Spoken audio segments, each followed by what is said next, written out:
شادی کو اتنا مشکل نہ بنا دے، بلکہ روایتوں میں آتا ہے وہ شادی سب سے اچھی ہے کہ جس کا بوجھ کم ہو. تو ماں باپ پر بھی بوجھ کم ہو. اللہ کرے کہ خاص طور پہ لڑکے والوں کی طرف سے جو ہے نا اگر یہ پیغام ملنا شروع ہو جائے کہ ہمیں کچھ نہیں چاہیے اور ہم بغیر جہیز کے، یا جو مختصر یہ جہیز ہوتا ہے، ہماری میمنی میں کہتے ہیں چادر مسلح میں، بھائی اگر چادر مسلح کے ساتھ یعنی مختصر 2-4 چیزیں آپ دے دیں لیکن کوئی ڈیمانڈ نہ ہو. واقعی شادیاں بہت مشکل ہوتی جا رہی ہیں، بڑی مہنگی ہوتی جا رہی ہیں. اور پھر اس میں جو ہے نا وہی والی بات ہے کہ انہوں نے اتنا دیا تو ہمیں اتنا دینا ہے. اچھا اس میں جو ہے نا میرا خیال ہے اسٹینڈ لینا پڑے گا نوجوانوں کو.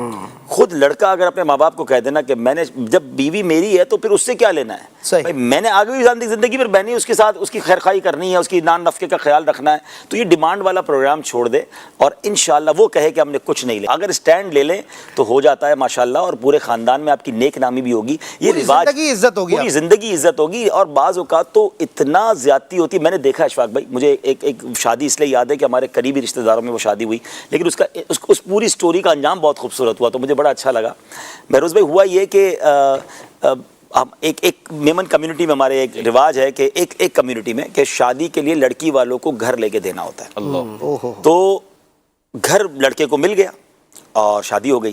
بعد میں اس لڑکے کو پتا چلا کہ یہ گھر دینے کے لیے سسرال والوں نے اپنا گھر بیچ دیا اور وہ خود کرائے کے گھر میں چلے گئے. اور اس لڑکے سے الحمدللہ میری کچھ انٹریکشن تھی، سلام دعا بڑی اچھی تھی. میں نے اس کو سمجھایا اللہ نے تمہیں بہت دیا ہے یار، تمہیں پتہ ہے تمہارے ساس سسر کیسے رہ رہے ہیں، کرائے کے گھر میں رہ رہے ہیں. اللہ اس لڑکے کو سلامت رکھے، اس نے اپنا گھر بیچا، اپنے سسرال والوں کو واپس گھر دلایا، اپنے ماں باپ سے مشورہ کیا پہلے اور پھر اپنے ماں باپ کے ساتھ رہنا شروع ہو گیا. بولا میں آپ کے ساتھ رہوں گا، آپ کی خدمت کروں گا، کیونکہ میری وجہ سے میرے سسرال وہ بھی تو ماں باپ ہے نا.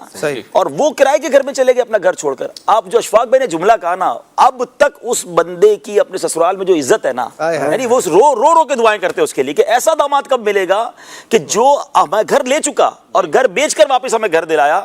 تو یہ وہ مثالیں ہیں